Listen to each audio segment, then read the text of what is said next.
One of Ripple's long-standing partners just announced a huge new payment corridor directly tied to the United States. So I'm going to tell you which Ripple partner just announced it and what plans they have for it, as well as some of the speculation about what that's actually being set up for. And in other Ripple news, another one of their partners just announced that they set up yet another remittance and payment rail. So in this video, I'm going to tell you about which country they actually just made a big remittance rail to. And I'm going to go over the price of XRP and some of the altcoin prices right now because it's a green day across the board. I'm going to tell you which coins are doing what, including Ethereum, which just set a new all-time high. And if you're interested in Bitcoin's past, you may want to pay attention to what some are calling the trial of the century.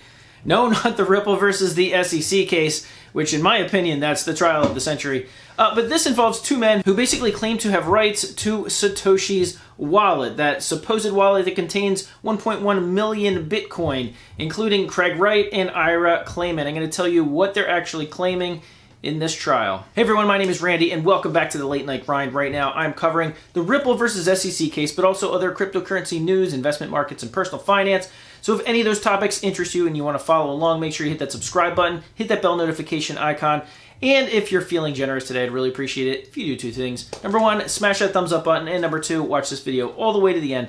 Those are the two best things that you can do to support a YouTube channel. So if you do that, I'd greatly appreciate it. So first, I want to check out some of the markets as it's a very green day today. And as I mentioned earlier, Ethereum had just passed $4,500 to make yet another all-time high, which for the day is up about 4%. Also, VeChain was making a big move earlier, up well over 14 cents today. Now, where VeChain is sitting is a very interesting one because I've seen a lot of people that are very hopeful VeChain is going to make its run because VeChain is down almost 50% from its all-time high earlier this year, which means it's got a lot of room to run, being that other altcoins have already set new all-time highs or are very close to it. Solana's up about 2.5% today, and also Polkadot has been continuing to climb on pretty much a daily basis, setting its new all-time high over $51. And I wanted to make a note about the Bitcoin dominance, which typically has been sitting around 44.5% roughly for the past month or two. Now, it's been waffling a little bit, but today I noticed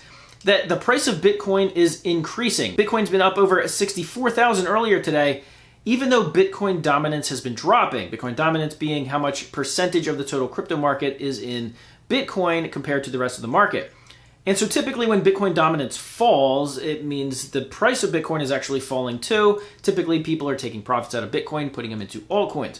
However, today it wasn't happening like that. Bitcoin dominance was falling, but the price of Bitcoin was continuing to increase, which means there is a lot of money now getting poured directly into many altcoins. And continuing that discussion about Bitcoin, the trial of the century, which is going on right now in Miami between two people, one, Craig Wright, who claims to be Satoshi, the inventor of Bitcoin, and another, Ira Klayman, who he said his brother was actually the co-creator of Bitcoin who worked directly with Satoshi, of which he said Craig Wright is not. Now, the two men are actually going after the rights after a wallet that supposedly holds 1.1 million Bitcoin, worth roughly $66 billion as of today. So Craig Wright, although he's claimed to be Satoshi over the years, has never actually proven it. And of course, many people in the crypto sector could just kind of roll their eyes at this point.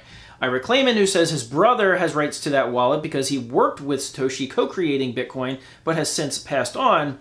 Ira says he has the rights, or at least partial rights, to that wallet. But some are speculating now that that wallet even exists. In fact, there was one Bitcoin archaeologist, as he calls himself, who basically tracked the wallets that were belonging to Craig Wright back to the Mt. Gox hack back in 2014. And Craig Wright, of course, who supposedly has access to this wallet containing 1.1 million, and they've asked him to prove it by making something happen in that wallet, by creating some sort of movement. And he said, well, I just couldn't bring myself to do it. I don't have the courage.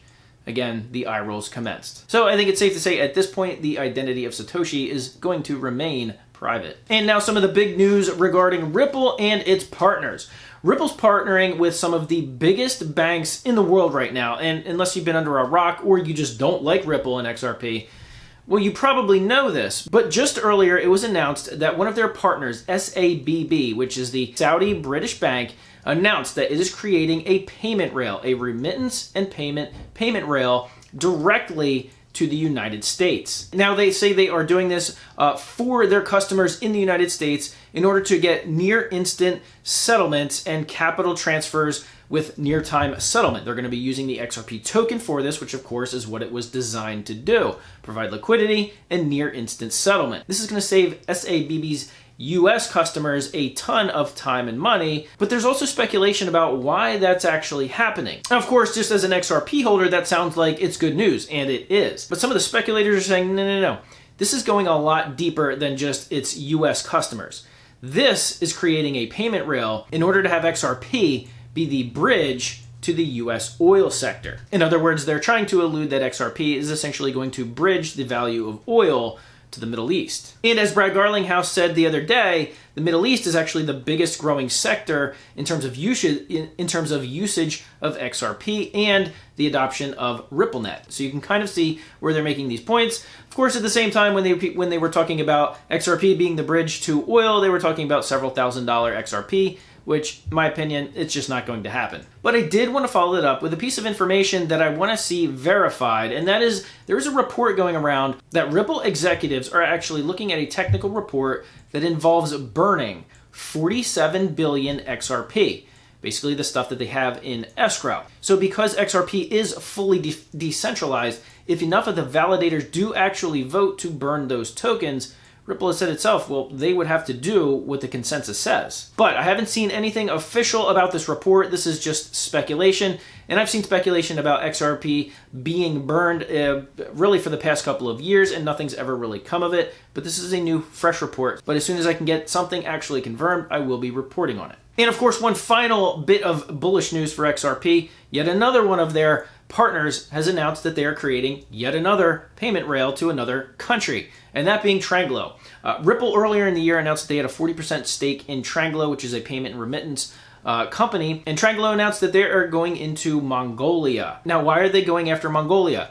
Well, they set up a payment rail there because of the remittances. Mongolia's remittances makes up about 4.2% of its total GDP, which amounts to over $550 million per year just in remittances. Tranglo has said this is actually one of the biggest remittance rails that they've been going after, and they've announced that they got it. So of course, this is just even more good news for XRP holders, as it signals even more and more usage of the XRP token. So if you want to follow along with the Ripple versus the SEC case, along with any of these other stories, make sure you subscribe to the Late Night Grind. Also follow me on Twitter. I'll put a link down in the description below. And a lot of these stories I actually tweet out and have conversations about before actually making a video. So you can actually get that information there first. Those are some of the articles that I read when I'm actually doing my research. So once again, thank you so much for giving this video a big thumbs up and for watching it all the way to the end. And as always, I'll see you guys on the next video.